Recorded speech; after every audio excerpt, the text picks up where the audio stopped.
پھر وہیں سے ہا، تو یہ کہاں سے ادا ہوتے ہیں؟ حلق کے نیچے والے حصے سے ادا ہوتے ہیں حمزہ اور ہا۔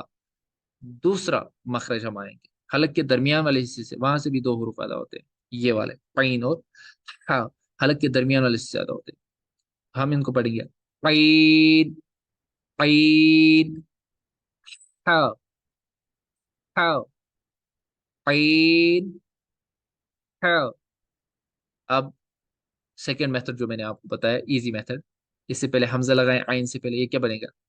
آ، آ، یہ کی آواز جہاں پہ نکلتی ہے وہیں سے قین نکالنا ہے، قین، قین۔ دیکھیے مخرج کی کتنی اہمیت ہے، میں نے یہاں پہ لکھا ہے ہا، جو ہم نے پڑھا یہ والا ہا، اس کو ہم بڑا ہا بولیں گے، یا اس کو حلوے والا ہا بھی بول سکتے ہیں۔ اوپر والا جو پہلا ہا پڑا وہ دو چشم ہا یا راؤنڈ ہا یا گول ہا، یہ ہے۔ یہ جو نیچے والا ہا ہے، اس سے اگر ہم حمد پڑھیں گے جیسا کہ آپ یہاں پہ دیکھ رہے ہیں، اس حمد کا معنی ہوگا تعریف، اس حمد کا معنی ہوگا تعریف۔ اور اس کے برعکس اگر ہم ہا سے حمد پڑھیں گے، دو چشم ہا سے، راؤنڈ ہا سے حمد پڑھیں گے، تو اس حمد کا معنی ہوگا دھیمی آواز، دھیمی آگ، سوری، دھیمی آگ، جو آگ دھیمی دھیمی جل رہی ہوتی ہے۔ اب حمد اگر ہم پڑھ رہے ہیں الحمد للہ رب العالمین، تمام تعریف اللہ کے لیے ہے، الحمد، اگر ہم الحمد اس کی جگہ پڑھتے ہیں جیسا کہ ہم پڑھ رہے ہوتے ہیں، تو کتنا ہم غلط پڑھتے ہیں۔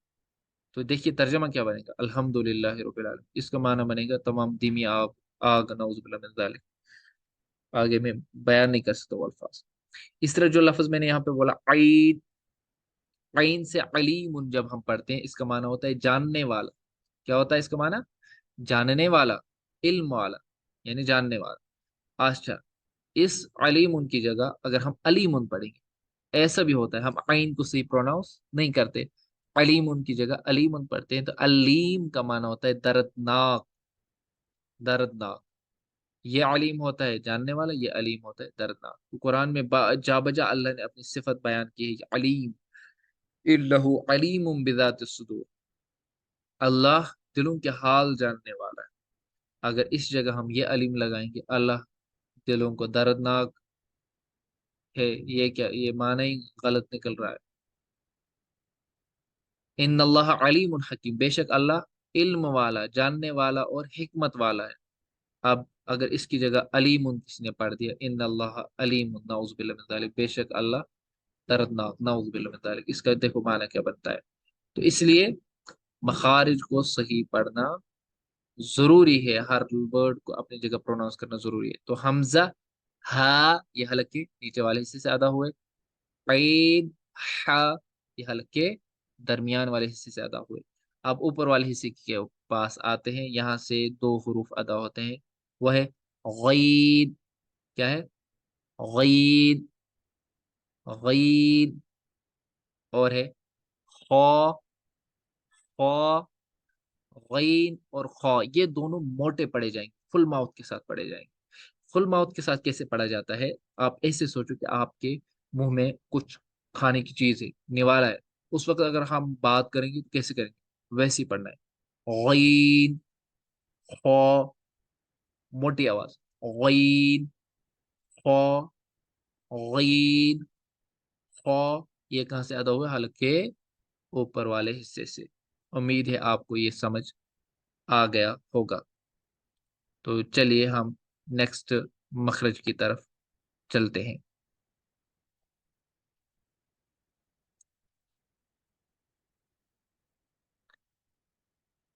نیکسٹ مخرج سیکھنے سے پہلے ہمیں زبان کے کچھ پارٹس کو اسٹڈی کرنا ضروری ہے، کیونکہ اس میں آپ کو زبان کے پارٹس کے نام ضروری وہاں پہ آئیں گے۔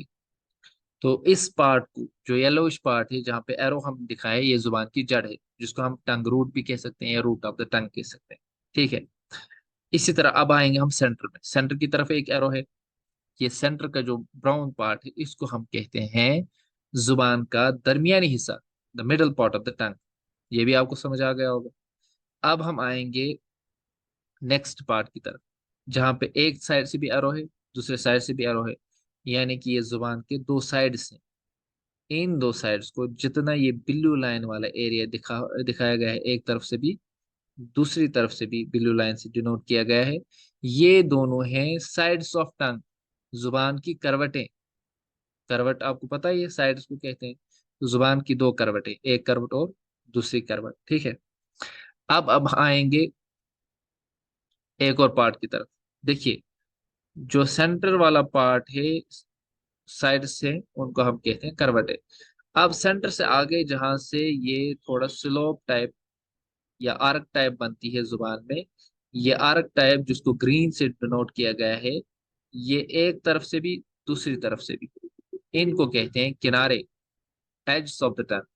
ایک ایج دوسرا ایج، جہاں جہاں ہم نے ایرو دکھایا ہے وہ اس کے ایجز ہیں، زبان کے کنارے ہیں، ٹھیک ہے۔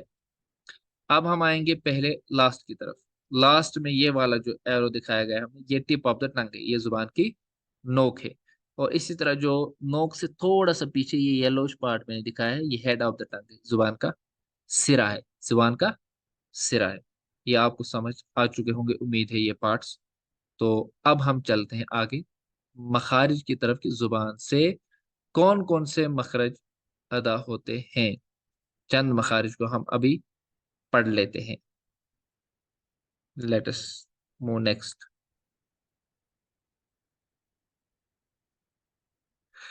چلیے جی، دیکھیے زبان کی جڑ سے ہم شروع کرتے ہیں۔ جڑ میں نے آپ کو ابھی دکھائی، اگر آپ پیچھے پھر دیکھنا چاہیں گے جڑ کہاں سے، یہ سب ایریا جڑ میں ہی آئے گا۔ جو آپ ایریا دیکھ رہے ہوں گے یہ والا سب ایریا جڑ میں ہی آئے گا، یہ یلوش پارٹ یہ جڑ ہے۔ چلیے جی ہم چلتے ہیں۔ تو یہ زبان کی جڑ جو ہے یہ تالو کے نرم حصے سے لگتی ہے۔ تالو مینس پلیٹ، تالو مینس پلیٹ۔ تو تالو کے نرم حصے سے جب یہ لگتی ہے زبان کی جڑ، تو وہاں سے ادا ہوتا ہے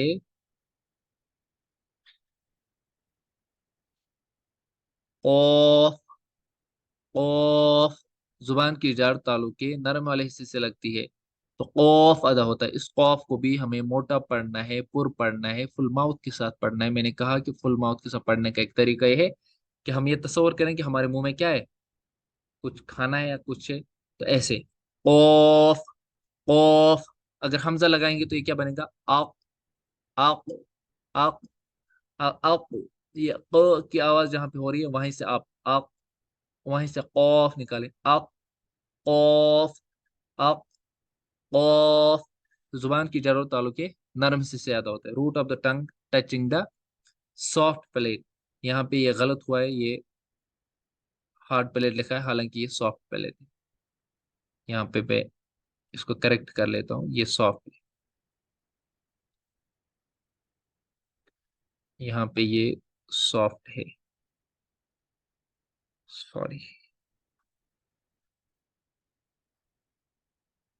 تو یہ سافٹ ہے، اس کو ٹھیک کر لیجیے۔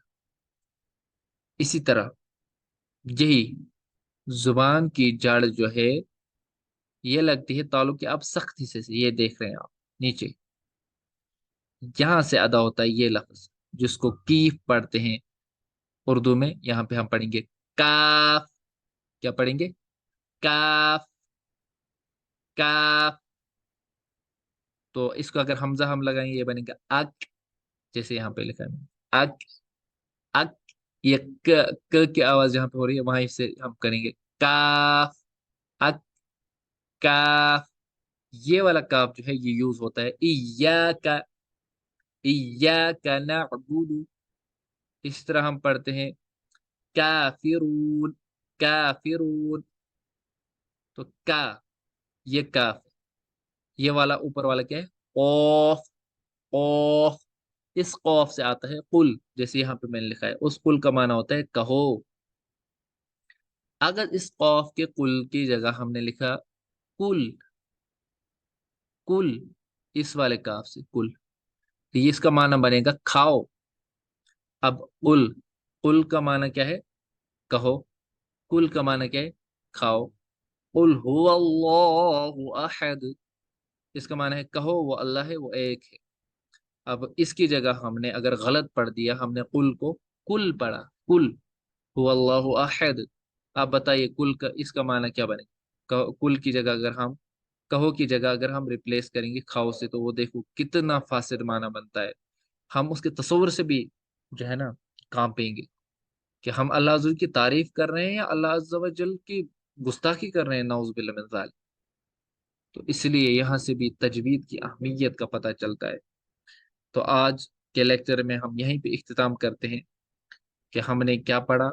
آج ہم نے حلق سے جو ہے نا ادا ہونے والے کچھ مخارج پڑھے، اسی طرح پھر ہم نے زبان سے ادا ہونے والے دو مخارج پڑھے۔ ان مخارج کو آپ کو بار بار سننا ہے، بار بار پریکٹس کرنی ہے، اور جو ہمارے گروپ میں ممبرس ہیں، کچھ ٹیم کے ممبرس، وہ آپ سے سنیں گے بھی، آپ ان کو وائس ریکارڈنگ میں یہ بھیجیں، یا آپ سے کا کوئی جاننے والا ہے اس کو سنائیں، کیونکہ آج ہی آپ کے پاس ٹائم ہے، یہ ٹائم دوبارہ ملنے والا نہیں ہے۔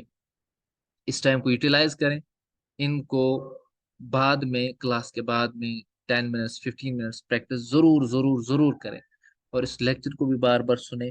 جب بار بار پریکٹس کریں گے انشاءاللہ یہ ہماری زبان پہ جاری ہو جائیں گے، جب زبان پہ جاری ہو جائیں گے تو انشاءاللہ عز و جل قرآن پڑھنے والے ہم بھی بن جائیں گے، وہ قرآن پڑھنے والے جن قرآن پڑھنے والوں کو فرشتوں کا ساتھ ملتا ہے، کرام بررہ، اللہ عز و جل کے معزز فرشتوں کے ساتھ وہ ہوتا ہے۔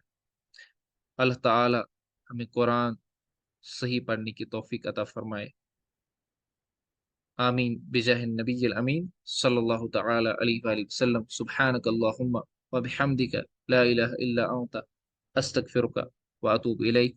جزاک اللہ خیرہ آپ سب کا جوائن کرنے کے لیے شکریہ۔ اس کو ویڈیو کو شیئر بھی کریں باقی دوستوں کو بھی، تاکہ وہ بھی قرآن کریم درست پڑھنے والے بن جائیں۔